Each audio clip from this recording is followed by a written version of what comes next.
Assalamu alaikum. It's October 2nd, about 1:55 in Whitehall, Pennsylvania, East Coast, USA.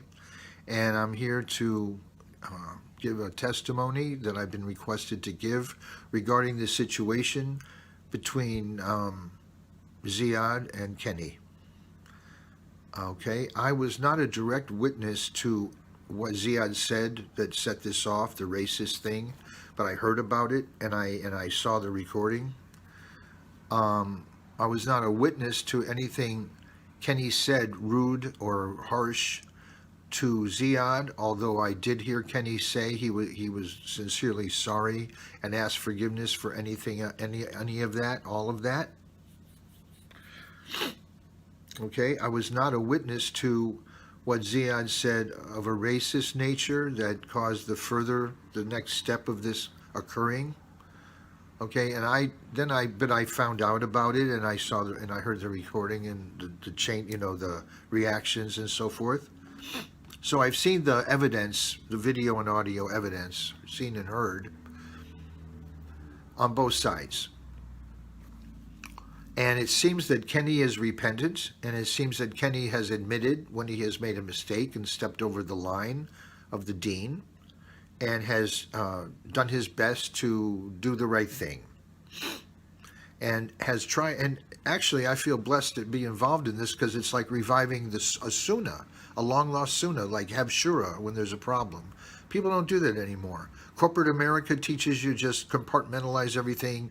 Keep working, just keep working, and don't stop to sort things out and make sure everybody's okay. Somebody makes a mistake, they don't have to say they're sorry. You call the lawyer, you call the insurance company, and nowadays people don't take personal responsibility for their own vibe.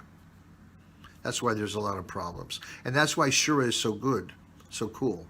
That's why it's the best way to be, is to sit down and talk to each other.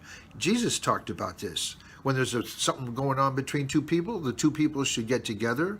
If they don't find closure, you bring a few more witnesses. And if you don't find closure, you come to the group, to the church, or to the body, or the council. And if there's still no closure, then the one who's doing the baddie one, the one who's crossing the line, is shunned by the group, by the church. All right. That's what it says in that's what Jesus, the rules he put out. It's pretty much the same thing in Islam. I don't know the exact how you would exactly put it together, but it's pretty similar. Brothers are supposed to talk to each other in private first, which I believe happened. They didn't find closure, and brought it to the group, asked for a shura, and here we are. All right. So Kenny's asked for forgiveness and apologized sincerely.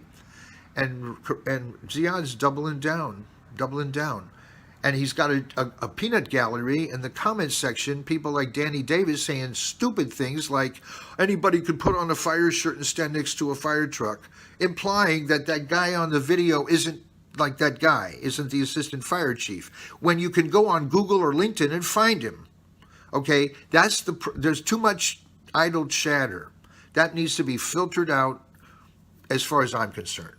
Okay, but those kind of people shouldn't even have a microphone on. They should be muted. You know what you're going to hear before they say it. If they're going to have an epiphany, you'll see the light around their head, then you can turn the mic on. But until then, I wouldn't even give them airtime. Okay, because it just creates mud in the water, confusion, muddies the water, wastes time. Okay, now the thing about Ziyad and me. What happened was, way back when I was on a panel with him and Kenny and Katerina, he always seemed like he wanted to destroy the person he was going to debate with, a non-believer, a non-Muslim. He was going to destroy him. He was going to obliterate him. He was always talking about the glory of his own knowledge, his own brain. I didn't sense that he was doing it for the sake of Allah. I sense he was doing it for the sake of Ziyad's image, and it made me uncomfortable. Kenny and I had disagreements, but we came to resolutions about him, and we talked to each other, and we made amends with each other, and we're cool. It's normal for brothers to go through stuff together. Allah gives us tests. He gives us trials through our families and through our brothers and sisters. And he says he's going to. So it's not like something's wrong. It's just like this is, the bumpy road. Allah's watching how we're going to travel it. He gave us a little rough road to travel over.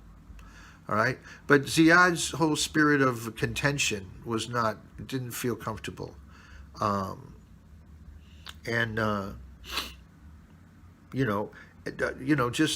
And now saying that Kenny falsified the report or started the fire, I mean, he's going further and further down the path of his own destruction. I'm not worried about Kenny. I'm not worried about his causes. Look what happened on 9/11. They thought they were going to destroy Islam. It's growing faster than any other religion. I'm not worried about Kenny. I'm worried about Ziyad. I am. Because something happened to him and he's going off and he's leaving the reservation. He's off the reservation. And Muhammad's reservation. Okay, so may Allah guide him back. May Allah guide him back. But in the meantime, I'm here to say that, I'm completely supporting what happened on Kenny's side of this. And I'm completely, asking Allah to guide Ziyad, to tell the truth. And I also want to say, when I first heard about this whole thing coming to a Shura, I messaged Ziyad, and I said, Ziyad, do the right thing, brother. Better to do it now than to have to do it on the day of judgment or at the gates of Jannah. You don't want to have to deal with this then, because it may not go well for you. You want to deal with it while you have life in you, while you have breath in you. He never said anything back. He never replied. I think he blocked me, as a matter of fact. I'm not sure, but I made my effort to talk to him. All right, so that's all I have to say. May Allah resolve this situation in the most beautiful way. And I'm almost up to 7 minutes, which is a beautiful number. And Muhammad loves 7, so peace be with you. There's something I want to add on to my testimony. Ziyad was going on and on about how he's an expert and he can tell forgeries and things like that. There's no way you can tell a forgery if you don't see the original. He saw copies of things. He says, oh, I can spot a forgery. No, he cannot. No, he cannot. But I, on the other hand, have been a seasoned loss prevention specialist in the New York, New Jersey area. I was paid really good money to fix things before they broke, to prevent loss. Okay? I have a letter from the New Haven Police Department. You can tell Ziyad, or if you're listening, Ziyad, I have a letter from the New Haven Police Department. Yeah, Danny Davis, the real New Haven Police Department. They didn't just put on a badge. The real one, thanking me for positioning cameras in a hotel in such a way to catch a man who was an ex-Vietnam Ranger from taking a teenage girl to different hotels in the New England area back in the early 2000s. And he was getting away with it because he was a Ranger. He knew how to get under the radar. And I knew how to put cameras, and I knew how to prevent loss. Everybody, camera doesn't do it. It's where you put it and how you position it. And I have a letter thanking me for that, for catching this guy. All right? So Ziyad, your experience and $2 will get you a cup of coffee because you're assuming and you're speculating. I have proof that I know what I'm talking about. And I'm talking about this because I'm trying to express to Ziyad to cut your losses. I'm trying to do loss prevention for you, Ziyad. I'm your free assistant that you couldn't afford if you had to pay me. Ziyad, I advise you as a seasoned loss prevention agent who knows the dunya and the deen to cut your losses and get straight with Kenny and stop this masquerade you're doing, this kabuki theater that you're some kind of a, Sherlock Holmes of the spirit world or something. You're not. You're in your own mind, maybe. Okay? You have, I'm trying to give you a solid, as we say in New Jersey. I'm trying to do you a favor, Ziyad. Take care of this now. You don't want to have to deal with this later. You don't. All right? That's all I can say. All right? Like they do on Urtugal and Osmond. Peace be with you. Assalamu alaikum. Please add this to my testimony.